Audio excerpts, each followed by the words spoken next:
Hello, everybody. This is Deah Partak, your host of The Return of the Descendants. And I'm also a Slovak American who's recently began to dive in deeper to my cultural heritage. And I started to wonder how many other people are out there who are also learning about themselves through their heritage. And what are the unique reasons that so many people are beginning to look into their ancestral past? So I am on a journey to meet these other people that have this desire to learn more about their heritage and incorporate it into their day-to-day. So join me as we find out what inspires this new generation. Return of the Descendants is a production of UpRooted Media, a nonprofit promoting multicultural awareness and representation in history and media. For more information, check us out online.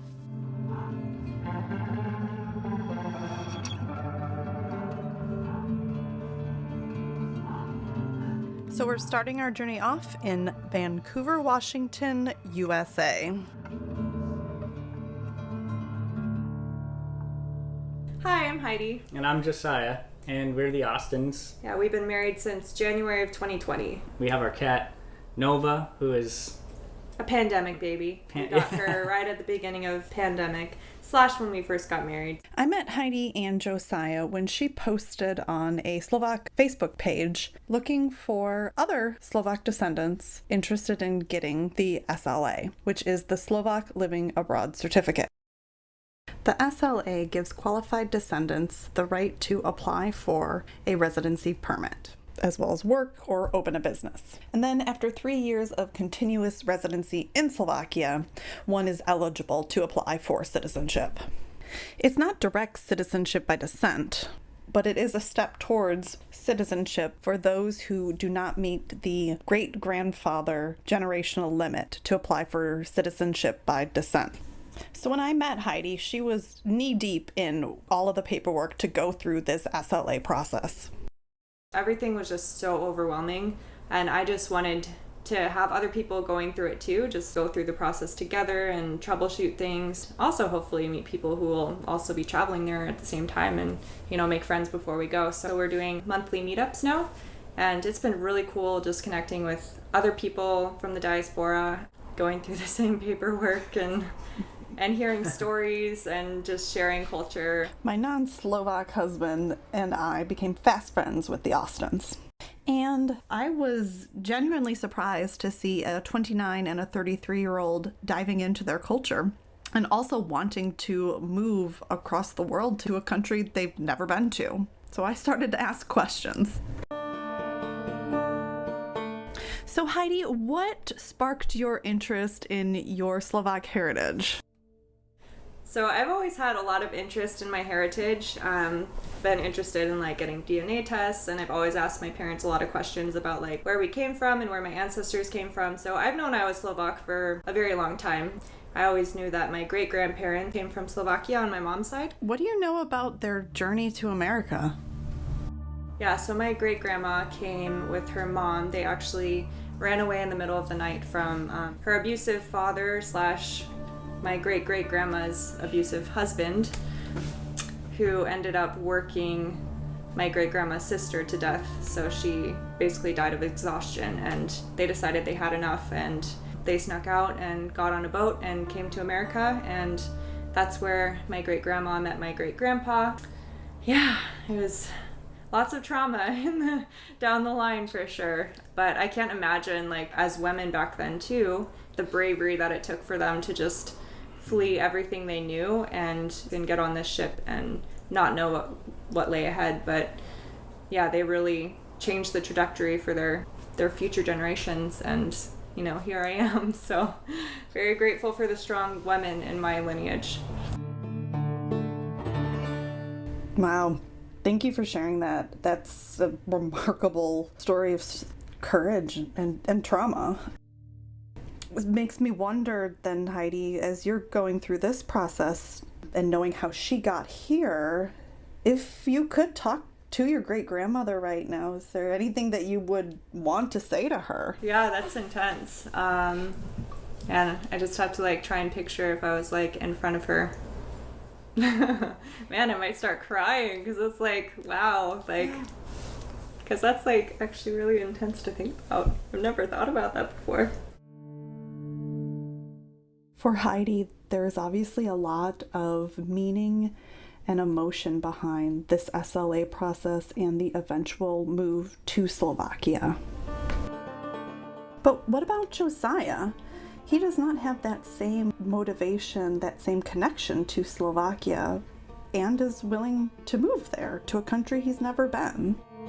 I haven't, traveled a ton in my life. I've been to South Africa recently, been to Canada a couple times, Mexico once.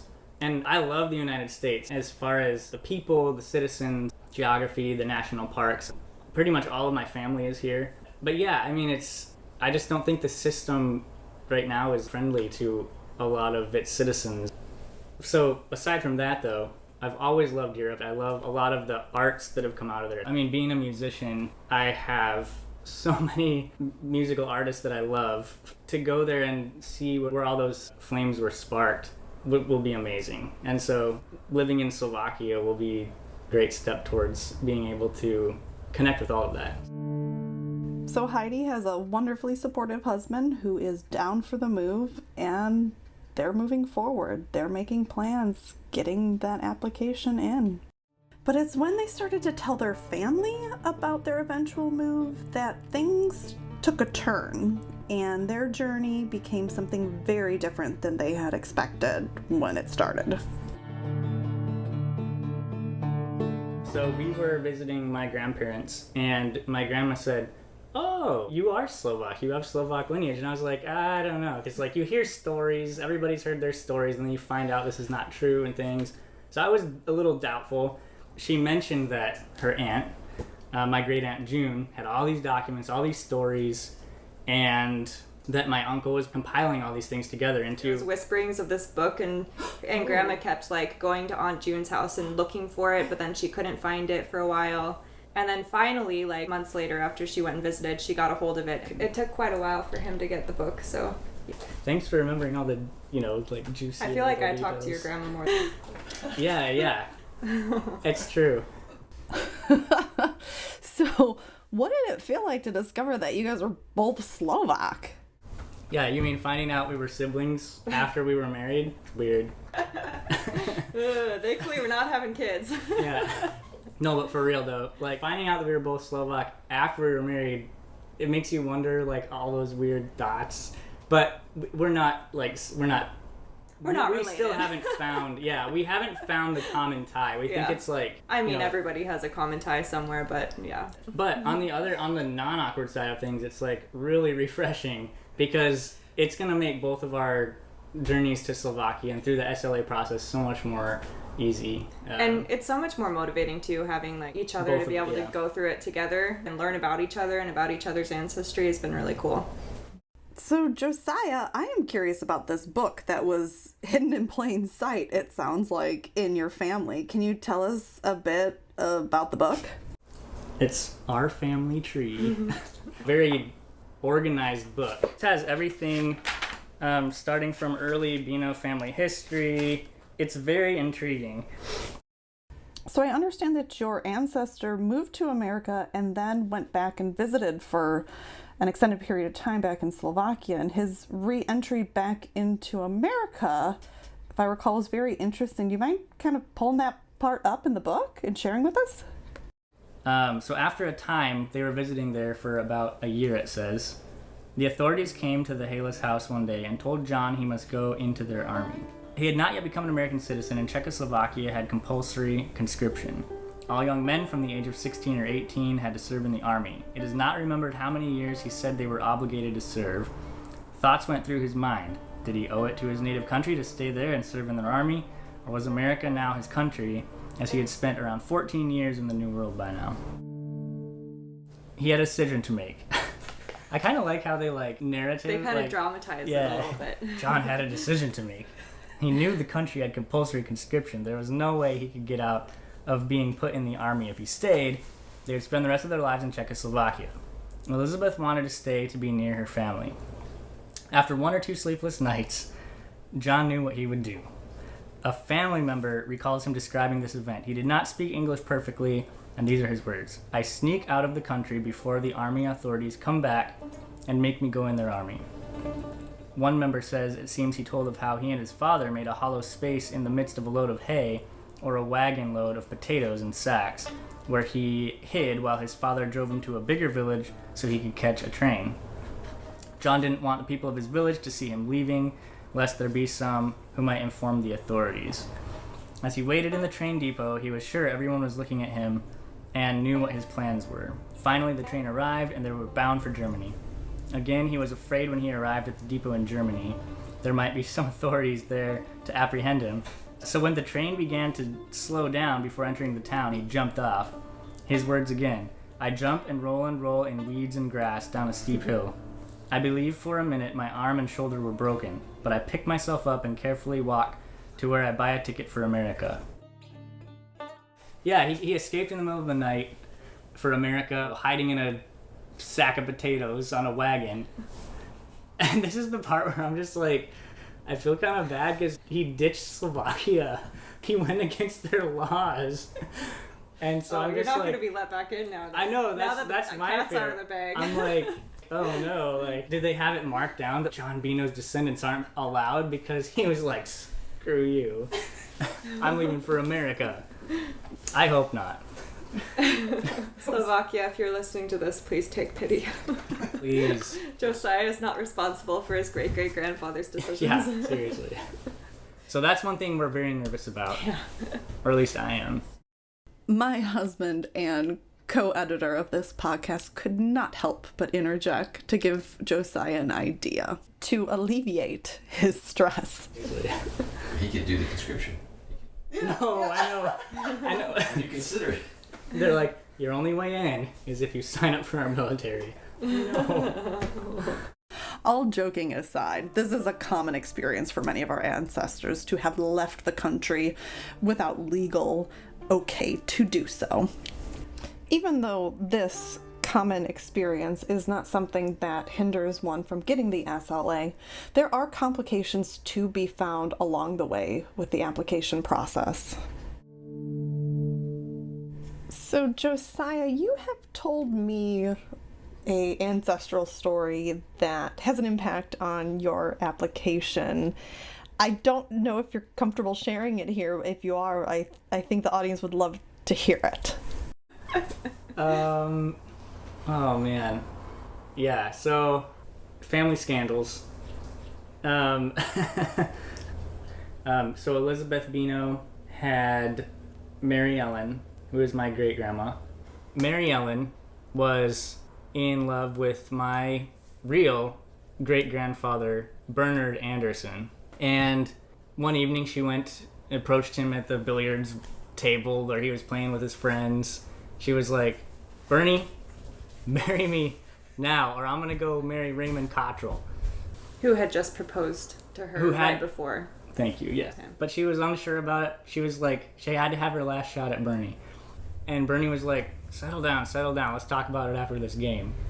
So she was like, not going to have that.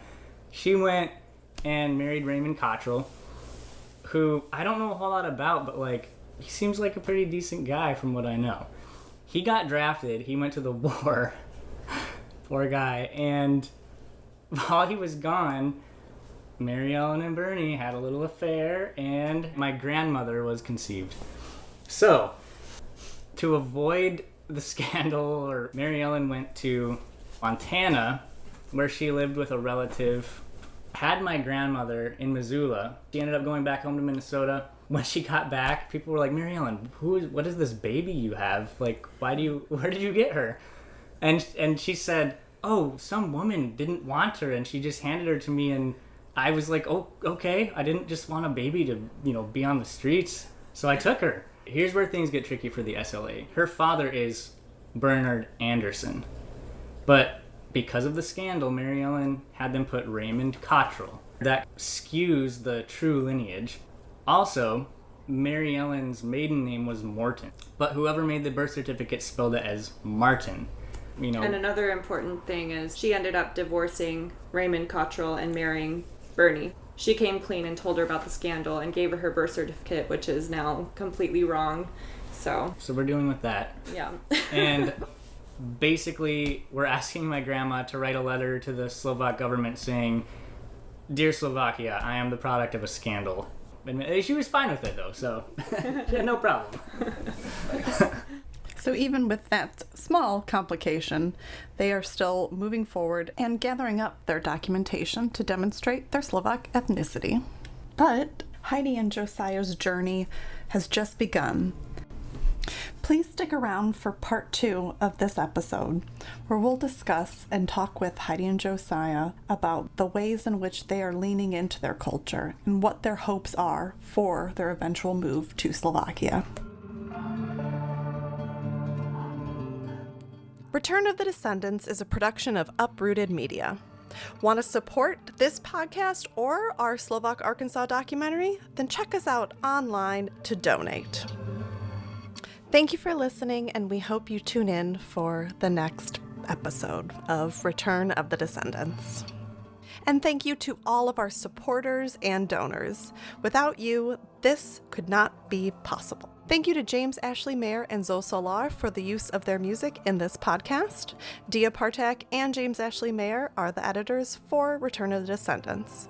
And thank you, Amanda Serrani, for your help as our project manager. Without Amanda's support, we would not be able to put together our podcast or do the wonderful work that we do with the documentary.